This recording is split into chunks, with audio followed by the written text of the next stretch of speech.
నమస్తే. తండ్రులందరికీ, ఫాదర్స్ అందరికీ happy father's day. నాన్నగారు చిన్నప్పటి నుంచి నా చెయ్యి పట్టుకొని ఎంతో ప్రేమగా నన్ను పెంచి పెద్ద చేసి మీలాగే టీచర్ని చేశారు.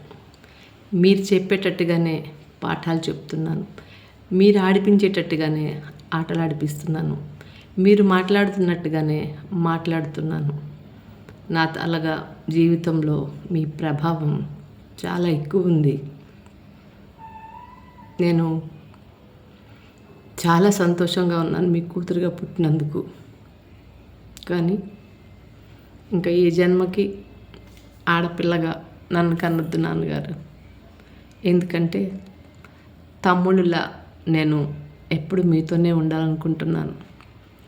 మళ్ళీ అవకాశం ఉంటే ఆడపిల్లగా వచ్చే జన్మలో నన్ను కనొద్దు, మగపిల్లాడిగా కనండి. మీకు ఇప్పుడు 2 కొడుకులు ఉన్నారే, నేను 3వ కొడుకుని అవుతాను, మీతోనే ఉంటాను. హ్యాపీ ఫాదర్స్ డే నాన్నగారు. Happy father's day.